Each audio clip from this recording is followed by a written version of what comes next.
Yo, yo, yo, what is going on, COD Familia? It is your boy BN, aka Mr. Kingdom Builder, and today I wanted to make a little bit of a different video here.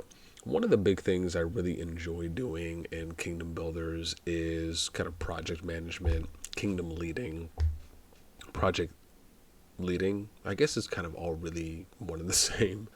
However, this is a part of this genre of game that I get a lot of enjoyment from. I have a big passion, a big love, a big willingness to help coordinate, organize, plan, and more for how a kingdom overall can be as great as it can. And that's from doing it in, one of, I'm sure, many other ways that you can also get there, which is an important distinction because I'm a big believer that there's never one, all seeing eye way of doing things, right? You have a lot of kingdoms out there that can be managed, can be ran, can dictate, can go about overall development and health and morale in different ways, right? When it comes to either how you go about doing it or how you get there. However, this video I wanted to focus on talking about our Call of Dragons project and what the hopes are for it. And for those of you that might be looking for a project by the time global release and or a little bit after comes, maybe this one might be for you. So I'm just going to take a little bit of time to explain kind of the high level of what our project is, what our goals are, how we differ from others as far as kind of unique things that we do, the type of kingdom that we're looking to build, so kind of what the season one and then what the potential season two plan would be. And yeah, so we'll touch on that. As always, before we get started, if you enjoy the content, make sure you sub, like, ring the notification bell. And if you want to join and be a part of our conversation, hit up the Discord. You can find a link to that in the pinned comment description right down below. So really the most important thing that I think every project needs is a good foundation. And that typically comes from a foundation of leaders first and then kind of officers second when you're kind of going top down. So for the moment, we're only recruiting for leaders and officers. We do have applications that are coming in, thankfully, which is always nice. And those usually get vetted within about 1 to 2 days, just because, again, we're still really far out. But we are currently and actively recruiting for leaders and officers. And again, you can find that here just by coming on to kind of our COD project announce page, just by coming in, and you can actually go into the server or into my Discord, and you go right here, and then you just select the COD project role. That's this one. This is 123, or at least at the time, I should say, of recording. And so you can come in here and start taking a look at some of the information. We have a sign-off page, which, again, has been updated for Call of Dragons. And there's some information here on the project, right? I think the important thing when you're joining a project is that you should really read everything that project offers. You can see here there's really only a few channels. I'm a big fan and believer of less is more, right? Kind of working smarter, not harder. And so I think it's again taking time to read everything and making sure this is a potential project for you. I think the way that I view a kingdom playing out in Call of Dragons, at least when it comes to season one, is more or less my same view for how I approached Rise of Kingdoms and Infinity Kingdom, is trying to unify a kingdom as early as possible and really trying to reach out and be that kind of courteous hand extension to many of the alliances out there. I really believe, and what's awesome is we kind of saw a little bit of this from Kingdom 4, maybe not as early as it could have been, but there were many moments and a good duration of time where this happened to an extent.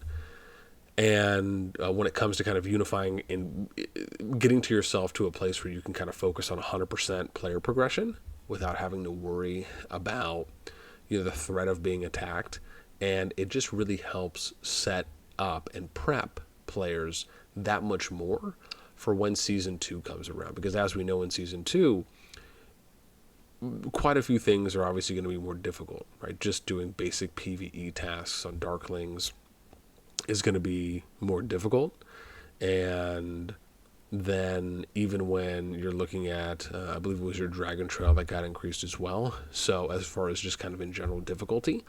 So being able to power up almost unimpeded is you can make an argument kind of the utmost importance because you want to be as strong as you can going into season 2. So it's really more of a benefit to try and unify a kingdom as early as possible, and then just having fun doing organized PvP events. So that's kind of my, I guess, short vision when it comes. The hierarchy for my projects are pretty consistent, and I always like to take a minute to explain that because I think it's really important to provide some context and transparency. I'm a big believer that there's multiple ways that you can kind of run your hierarchy management structure for a kingdom. However, I'm even a bigger believer that it's important to have some level of kind of final say and oversight if and when needed. I think general oversight and having someone to filter and to make sure that a project is keeping its promises to its players, they are keeping their integrity intact, and if and when needed, are willing and able to make final kingdom decisions when those may, let me be very specific here, may arise.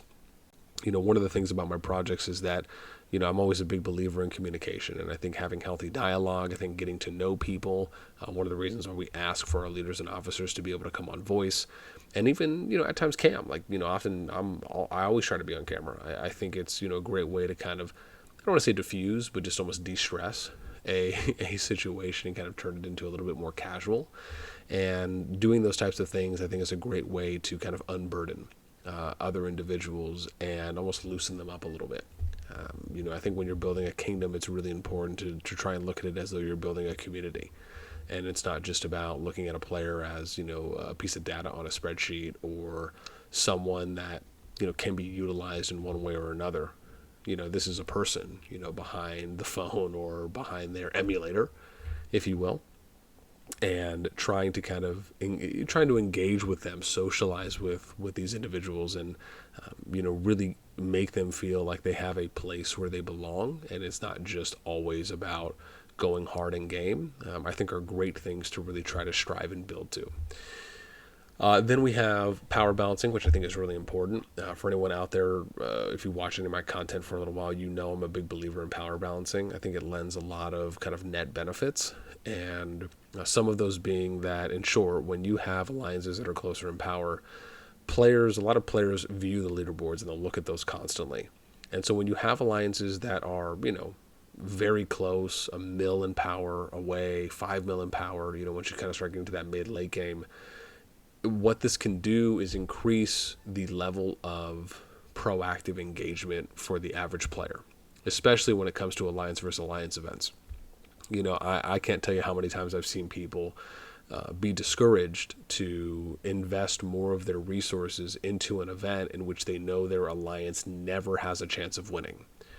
That is demotivating, and that's how you lose morale, and that's how you lose interest in playing. And this affects more players than I think some may even think. And so when you're able to do this type of a venture when it comes to power balancing, it makes players believe that, wow, I can invest my time, my resources, and my efforts into this because my alliance can win any event just like any other alliance can. And that's how you start planting a seed. And that seed can really start to grow and to, I don't want to say fester because that doesn't really necessarily come off as more of a positive, but it really allows for it to nurture itself into something so much more than just a few of the points that I mentioned.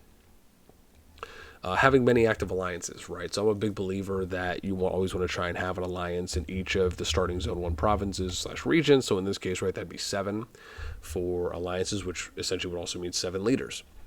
I think having a pulse on each province in the beginning is really important. Not to say that, you're there to take over anything, but you're just more so there as, I think, good outreach and to hopefully be a powerhouse in the region. So that way, the opportunity to kind of carve out a third or a fourth of the region for yourself, along with any of the other active and promising emerging alliances, can be there as well.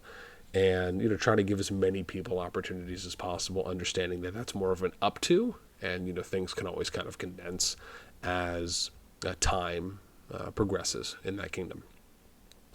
I don't believe in academies. I'm just not a fan of, kind of calling people second strings. I think it's all, lightweight disrespectful, and it just isn't the best way, in my opinion, to go about managing a kingdom and or group. I think learning and developing is really important with something like Call of Dragons, just given that it's still in beta and things for the most part are ever changing. An example would be, they just released an update as I'm recording this video where they finished the maintenance, and so now players are being able to go in and take a look at some of the changes. And then we have kind of a sign-off acknowledge page. I think this is important as well because it essentially is you as an individual acknowledging that, you believe in this project or you believe in a project, and you're here for the right reasons. You've taken time to read everything, and you actually want to be here to be here. We have a resources channel, which I'm still building out, but this kind of just shows you some of the resources that I have broken up into a few categories. We have positions, like I mentioned before, for leader and officer. We have some goals that I've written out, which I actually have updated this, or I should say edited it for Call of Dragons specifically. Then we have a recruitment channel. Again, I have to add my resume on here too as well, which I keep forgetting because I have it on my Rock Project one, but I do have to add that to my COD Project one. For those that are curious, I can actually, let me see here, we'll do this, just so you guys can kind of see me do this on the same one. I guess it's not clone anymore, right? So we'll do this, we'll do COD P resume, and I guess technically it is still, well, it's okay, it's already been there, so we'll do this, just to kind of show you guys here. So let me copy, we'll go here, I'll go here, and let me just make sure I have everything good. I think so, cool. Awesome, so we got that, and yeah, that should hit everyone there. Sweet, cool, so we got that added, so I feel a lot better now, and I have to still add an index and some other things, but the last thing I will leave you with is that I always try to make myself accessible, right? We do things like run town hall meetings, we educate players. I'm really big on providing good quality, mails and making sure that we're informing the everyday player so that way they can really be apprised of essentially just anything that they need to be, right? In kind of more of an up-to-date format or an up-to-date status that we're always trying to keep players in. And when it comes to my general accessibility, like it says at the bottom right, anyone is more than welcome to text me, schedule a voice call. I'm always happy. And always willing to make time, of course, if and when I can in that moment, or if it needs to be something down the road. Yeah, so I think that's probably it. And of course, if there's any questions that players or anyone has when it comes to leaving any comments on the video, I'll always do my best to answer those in a timely manner. So that's going to be it for me. Again, this is kind of our first update. I'm sure there will be more to come as we start getting closer to global.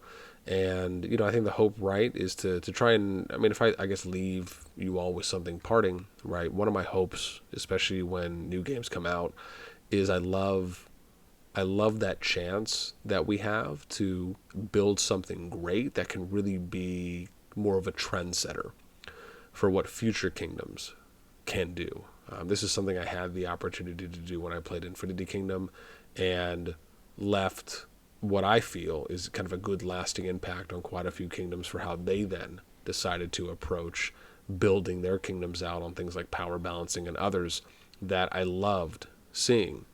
And I think it really helped that game in more ways than one, despite some of the other shortcomings. And so being able to at least show one way of doing things and how one way can be efficient and effective in its own right, and hopefully have more pros than cons, I always love being able to do that. So that's it for me. Again, hope you guys enjoyed. And as always, until next time, I'll catch you later.